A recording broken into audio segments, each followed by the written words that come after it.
I'm Mrs. Draper. And I'm Mrs. Charles. We run the textile design course here at Herts and Essex and are part of the team that will deliver all of your lessons. In the next couple of slides you will see the outline of the course, some examples of photos and some videos from some of our alumni students. At the end we've got question and answers with our prefect student Daisy. I hope to see you next September. Thank you very much. Hi, I'm Sam Probat from the Hertfordshire and Essex High School, and I'm designing to Director's Vision 1, the portrayal of fragility and strength. I interpreted the brief to show a metamorphosis of these characters throughout the opera, either from strong to weak or from weak to strong, using colour-changing inks. Pinkerton's costume initially shows him as a handsome hero.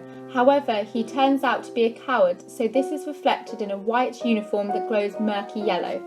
Kate, at the start, is a sophisticated socialite, so her cool white gowns reflect this. However, her willingness to adopt Pinkerton's child shows a warmer side to her character. Finally, I designed for Butterfly. I made a kimono to be worn as her wedding dress and for the suicide scene. The design is inspired by Monet's water lilies, which would have been contemporary at that time, symbolising Butterfly's devotion to Pinkerton and her willingness to adopt Western cultures to please him. The overall effect is soft and gentle, representing Butterfly's character, however she grows in strength at the end of the opera. To demonstrate this, I positioned butterflies coated in colour-changing ink around her heart. When she stabs herself, a UV stage light will turn everything a ghostly blue, apart from the butterflies which glow white, giving the impression of her soul escaping her body. The butterflies will turn crimson, representing her blood and indeed her strength through her sacrifice. Hi, I'm Bella and I have studied textiles at Herts and Essex for both GCSE and A-level. The one thing I love the most about textiles is that you can explore absolutely anything and everything. It's all down to you. The way you interpret an idea from the beginning to the end is always going to be right, as long as you can back it up and explain everything. Mrs. Draper and Mrs. Charles are two of the most talented and caring teachers I've ever come across, and with their guidance I've made some rather weird but hopefully successful final pieces. The classroom is a welcoming environment perfect for anyone who just wants to do what they love, whether it be the technical or creative side of textiles. I was a technical student and hopefully, fingers crossed, we'll be going to study contour fashion at London College of Fashion next year. When people ask, or if they're debating taking textiles, I always just say just do it. There is no regrets. The skills, the friendship, all of it, it's just an amazing experience. So just take textiles. Hi, my name's Daisy and I took Art Textiles at Herts and Essex and now study BA Fashion Design at Kingston University in London. One of the main reasons I really recommend the course at Herts and Essex is just the wide variety of skills that I learn, such as sublimation printing, pattern cutting, laser cutting, and this wouldn't have been possible without the amazing facilities. Many of these skills I still use today on my degree and are really valuable. I also think the support of the teachers is amazing, and they really opened my eyes to different career paths within the art industry and fashion industry that I don't think were necessarily that advertised. They really pushed me to do an art foundation as I didn't really know what pathway I wanted to go into, and honestly I wouldn't be where I am today on my degree without them having the knowledge and support that I needed. So yeah, I'd really recommend it. So, what are the key topics covered? In the induction part of the course, which runs from September to about January, we look at a number of different skills. Mrs. Charles will do more drawing and art-based skills, and I will do more textiles technique skills. You'll also have a chance to enter the Royal Opera House Design Challenge, where you can design and make a costume for a ballet or an opera as well.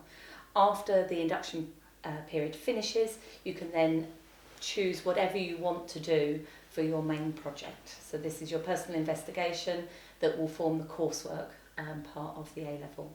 After that, it's then an exam project, which is one of 12 topics set by the exam board. So what does the assessment involve? Is it just coursework or is there an exam? The coursework is the personal investigation project, and that is 60% of the A-level. It does include a written element of approximately 3,000 words, but that is assessed within the coursework.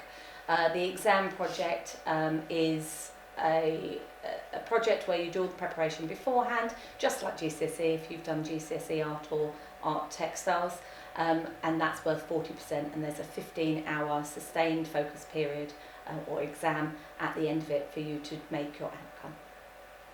Do I have to have studied it before?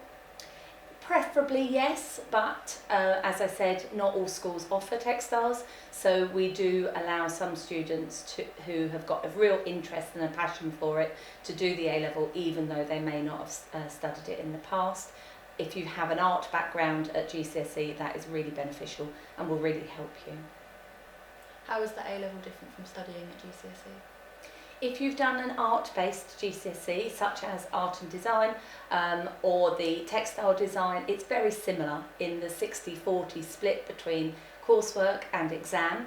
It is more independent, so you are working more to your own speed and with your own influences and interests. But essentially the structure of the course is the same. Is there any equipment that I would need to buy? You will need an A3 sketchbook and possibly more than one for your coursework, and you will need another one for your exam project. You are also going to need to buy any fabrics that you may need and any art and design equipment above and beyond what you can use in school. We do have a wide stock of things for experimenting and for exploring different techniques and materials, but for your final outcomes you will need to purchase some of your own materials for that. So are there any trips or visits that are included in the course? Yes, we always try and do a trip in year 12. The most recent one we did, we went to the Victoria and Albert Museum to see the Mary Quant exhibition, and we did a full-day workshop with their resident designers.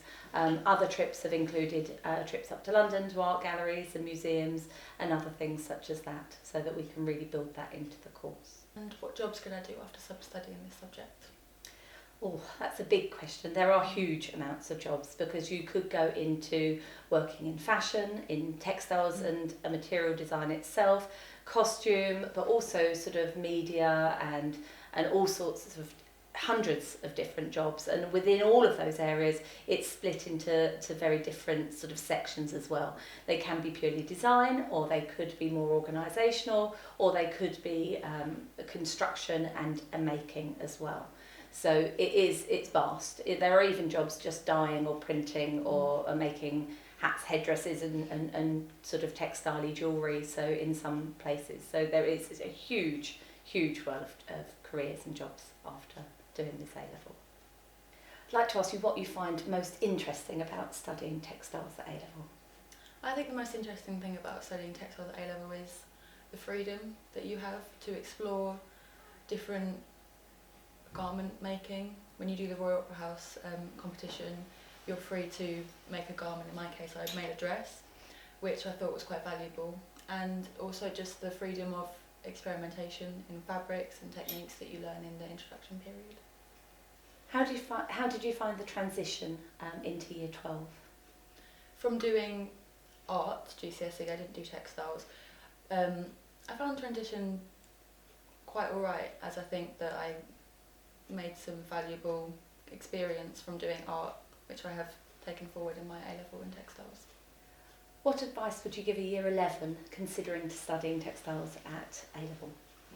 I think any advice I'd give would be, if you're passionate about studying the subject, if you're passionate about being creative, regardless of if you did textiles GCSE or not, just to go for it and you'll pick up loads of different things along the way. And finally, what would you like to do in the future? How would you like to use the skills that you've developed in textiles? I'm looking to go on to a career in fashion design and fashion business at university, and I think that my experience and knowledge of the subject is going to be very beneficial in that.